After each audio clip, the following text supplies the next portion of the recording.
नमस्कार मित्रों, स्वागत है आपका यूथ एग्रीकल्चर के एक और नए एपिसोड में। मित्रों, आज कुछ अलग मुद्दे पे बात करने जा रहे हैं हम। आज जो मैं आपको ये वीडियो दिखा रहा हूँ, ये कोई नदी नहीं है, कोई जलाशय नहीं है, कोई तालाब नहीं है। ये किसानों का खेत है, बिहार के उन किसानों का खेत जो अपनी मिट्टी से सोना पैदा करते हैं। मित्रों, इसका दशा ऐसा क्यों हुआ है, यही इस वीडियो में हम चर्चा करेंगे। आखिर क्यों हर साल कभी बिहार के किसान सूखे से मारे जाते हैं, कभी उनकी फसल पानी में ऐसे ही बह जाती है। इसका कारण है क्या? जैसे कि हम सब जानते हैं कि अगर हम जानते हैं कि जिस रास्ते पे हम चल रहे हैं सामने गड्ढा है, तो हमें या तो उस गड्ढे को भर देनी चाहिए या तो फिर उस रास्ते से नहीं जाना चाहिए। ठीक वही कंडीशन बिहार का भी है। बिहार में जैसे खास करके गोपालगंज, छपरा या फिर कुछ अन्य ज़िला में जैसे मुजफ्फरपुर हो गए, थोड़ा बहुत समस्तीपुर में भी यही हाल है। किसान वहाँ पे बाढ़ से काफ़ी ज़्यादा ग्रस्त और उसका नुकसान काफ़ी ज़्यादा झेल रहे हैं। मित्रों, बिहार की मिट्टी ऐसी मिट्टी है जो कि शायद भारतवर्ष में सबसे ज़्यादा उपजाऊ है, लेकिन फिर भी वहाँ के किसान हमेशा पीछे रह जाते हैं, सिर्फ संसाधन नहीं मिलने के वजह से, या फिर यूँ कहें कि यहाँ पे किसान राजनीतिक चक्कियों में पीसे जाते हैं।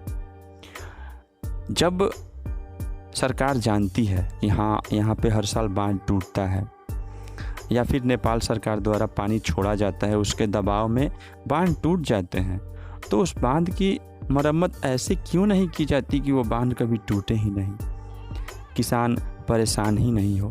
अब ये आप देख रहे हैं, इसमें किसान अपनी फसल लगा चुके थे, कहीं पे गन्ना, मक्का या फिर धान की खेती, क्योंकि बाढ़ हमेशा उसी टाइम पे आता है जब धान की खेती होनी होती है, जब मानसून शुरू होता है। इस साल बिहार में बहुत अच्छा मानसून आया था, उत्तर भारत में काफ़ी अच्छी बारिश हुई थी और शायद धान का रिकॉर्ड उत्पादन होता, लेकिन वैसा नहीं होगा, क्योंकि धान का रिकॉर्ड उत्पादन के जगह सारे फसल तो उनके पानी में बह गए, तो फिर वो उत्पादन होगा कैसे? आखिर क्यों एक किसान हमेशा मारा जाता है, चाहे वो सूखा हो या फिर बाढ़ का प्रकोप हो? जब अच्छी मानसून आती है तो उनके फसल बह ही जाते हैं, और जब तेज़ धूप निकलता है तो किसान के पास इतना संसाधन नहीं रहता कि वो उसमें पानी दे सके, जबकि यहाँ पे जो अंडरग्राउंड वाटर है उसका लेवल भी काफ़ी नीचे रहता है। वैसी सुविधाएं ही नहीं है, वैसा व्यवस्था ही नहीं है कि किसान अपने खेतों में पानी दे सके, और शायद ही किसी के पास इतना ज़्यादा पैसा होगा, किसी किसान के पास, कि वो खुद से अपने लिए ट्यूबवेल लगा सके। लेकिन मित्रों, फिर भी सरकार अगर थोड़ी बहुत ध्यान दे तो इन सारे समस्याओं से निजात पाया जा सकता है। जो गंडक नदी जो वाल्मीकि नगर बैराज से निकलती है, ये बाढ़ हमेशा उसी वजह से आता है, और ये आज की बात नहीं है, ये काफ़ी विगत कई वर्षों से ऐसा कंडीशन बिहार में हमेशा देखने को मिलता है।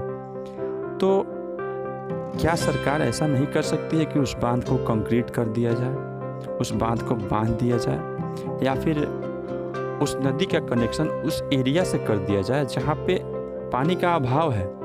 क्योंकि भारतवर्ष में कहीं ज़्यादा बारिश होता है तो कहीं पे सूखा पड़ता है। अगर ऐसा भी कर दिया जाता तो यहाँ का पानी वहाँ के लिए वरदान साबित होता, जहाँ पे बारिश कम होती है, जहाँ पे सूखा के वजह से किसान आत्महत्या करते हैं। मित्रों, ये बात सिर्फ किसान की है, क्योंकि एक किसान से ही पूरा देश ही नहीं, पूरा संसार चलता है। उन्हीं की अन्न उपजाने की वजह से हमारा पेट भरता है, और फिर भी एक किसान ही मरता है हमेशा। जो लोग हमें जीवन देते हैं हमेशा मरते वही लोग क्यों हैं, चाहे वो एक सीमा पे खड़ा जवान हो या फिर एक किसान हो। इन दो ही की वजह से ये देश चलता है ना। बाकी लोग, खैर सारे लोग सिस्टम के में बंधे हुए हैं और हर किसी का अपना अपना एक अलग महत्व है। लेकिन ये दो लोग अगर नहीं रहे तो कोई नहीं रहेगा, ये हम सब जानते हैं। फिर भी सरकार हमेशा किसानों को अनदेखा क्यों करती है?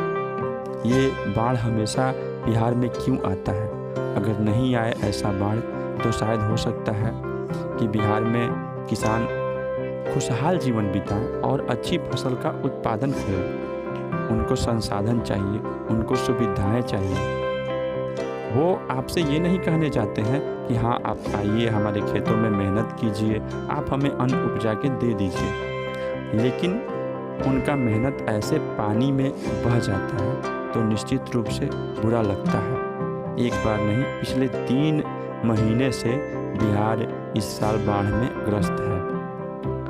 थोड़ा बहुत पानी सूख रहा था कि एक बार फिर से बाढ़ आ गया और पानी फिर से ज्यों का त्यों भर गया। धान की फसल तो गई ही, आने वाले समय में फिर से किसान बंधु गेहूँ, आलू या फिर मक्का इन सब की खेती नहीं कर पाएंगे, क्योंकि ये पानी सूखते सूखते मार्च अप्रैल का महीना आ जाएगा और तब तक किसान बंधु को एक बार फिर से धान की फसल की ही तैयारी करनी पड़ेगी। और अगर स्थिति ऐसे ही रही तो फिर से बाढ़ आ जाएगा। तो इस खेत को किसान बंधु को तालाब मान कर चलना पड़ेगा हमेशा। उसमें से शायद अनाज की जगह मछली मार के उनको अपना पेट पालना पड़ेगा। मित्रों, इस वीडियो को ज़्यादा से ज़्यादा शेयर करें, थोड़ी बहुत किसान की आवाज़ बने, उनके लिए कुछ करें। ऐसा करें कि किसानों का बात भी ऊपर तक पहुँचे, किसान बर्बाद नहीं हो, तबाह नहीं हो। और अगर किसान जिएंगे तो आशा करता हूँ कि पूरा देश हमेशा खुशहाल रहेगा। ये सब देख करके पीड़ा होती है।